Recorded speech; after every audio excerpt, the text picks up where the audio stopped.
네, 안녕하세요. 오늘은 수학의 분야인 이제 대수, 그리고 기하, 그리고 해석학에 대해서 약간 설명을 드리겠습니다. 어, 수학은 크게 뭐 여러 가지 분야가 있겠지만 학생들이 주로 배우는 것은 대수, 그리고 기하, 이제 해석학, 한 이 정도 세 개 정도가 이제 가장 큰 분야라고 생각하면 될 것 같고요. 해석학은 우리가 좀 제일 어려워하는 미적분학 해석학 이제 미적분학 같은 경우를 어떤 경우를 제가 설명드릴 거냐 그러면 미적분학은 만약 뭐뭐를 뭐 무한대로 한다면 어떻게 될까 그런 식의 개념이 들어가는 거고요. 그래서 뭐 초, 중, 고 수학 중에 거의 대부분은 대수와 기하고 대수가 제 생각에 한 70% 이상이 될 것 같아요. 그리고 기하, 도형이죠. 이게 한 30% 정도 될 것 같습니다. 문제상 그렇죠. 이제 아마 초등학교에서는 기하가 그래도 조금 더 나올 것 같긴 한데 우리가 대부분의 푸는 문제는 대수가 주로 베이스가 될 것 같고요. 대수랑 기하는 간단하게 생각해서 이거는 뭐 숫자에 관한 개념을 배우는 거예요. 1 더하기 2는 무엇인가?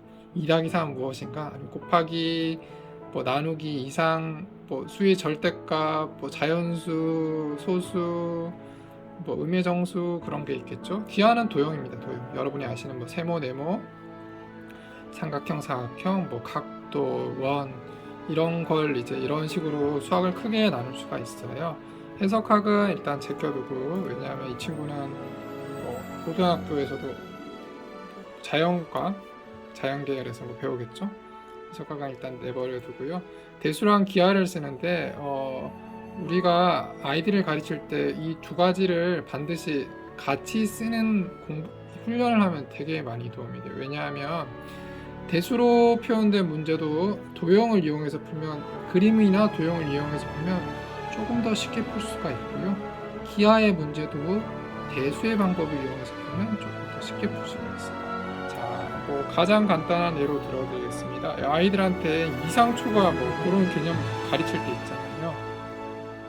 그럴 때 뭐 이상초가 개념을 가르칠 때 말로 설명하는 것보다 이런 수직성상에서 이상은 포함하고 이렇게 된다. 뭐 4 이상 합시다. 4는 포함하고 된다. 그런데 뭐 5초간은 5는 포함하지 않아서 이렇게 뺐어 아빠가 뺐어. 그리고 뭐 5초가다. 이렇게 그림을 이용해서 그 아이들한테 설명을 해주면 정말 문제가 풀기가 쉽고요. 솔직히 이상초가 이 개념이 생각보다 어렵거든요. 문제가 어렵게 나올 수도 있어요. 0.375가 될 수 있는 소수점 넷째 자리에서 반올림해서 뭐 0.375가 될 수 있는 숫자를 뭐 말해보세요. 그런 것들을 해보면 생각보다 이 범위 잡는 게 어렵거든요. 그럴 때는 이런 수직선을 그려서 풀면 쉬워요. 그리고 또 우리가 팩토 문제 중에 가장 흔한 가로수 심기 문제가 있어요. 가로수 심기. 여기서부터 뭐 하나씩 심어서 제일 끝에 심어서 이게 뭐 이게 100m 거리인데 가로수를 이제 10m 간격으로 심는다. 그럼 몇 개 심어야 되느냐? 그러면 이것도 뭐 수학적으로도 풀 수 있죠. 이거 뭐 하나 더 있다 그러니까 나누기 10을 다 해서 더하기를 한다. 그렇게 설명해도 되지만 어쨌든 이거는 그림을 그려보면 되잖아요. 맞죠? 그림을 하나씩 그려보면 이 공간이 간격이 10m씩 되게 되고 10m씩 되게 되고 처음과 끝에 나무 하나씩 더 심어서 하나를 더 심어야 돼.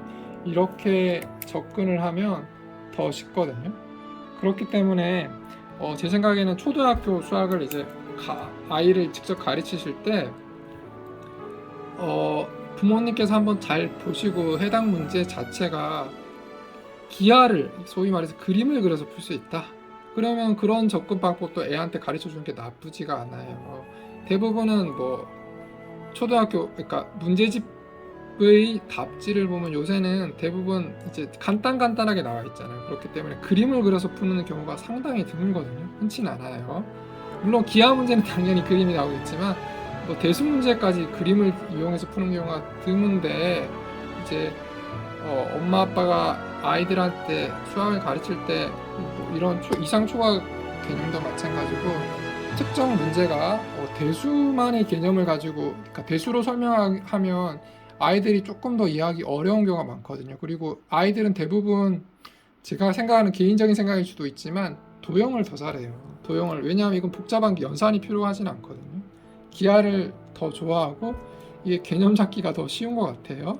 그래서 이제 아이들을 직접 가르칠 때 특정 문제가 나왔는데 그 문제를 만약 그림을 그린다든지 도형을 이용해서 풀 수 있다. 그러면 그런 방법들을 같이 가르쳐 주면 좋을 것 같아요. 그러면 수학에 이제 큰 두 개의 굴레바퀴, 자 여기 대수 굴레바퀴가 있고요, 기하 굴레바퀴가 있어서 아이가 이제 자전거를 씩씩하게 잘 탈 수가 있는데 만약 하나만 잘하는 아이들이 보통 둘 다 잘하는 사람도 드물게 있겠지만 어떤 친구는 대수를 잘하고 연산 능력도 좋을 수도 있고 어떤 친구는 그림에 대한 이해, 도형, 공간에 대한 이해가 좋을 수도 있거든요. 그래서 이거 두 개가 이제 바르게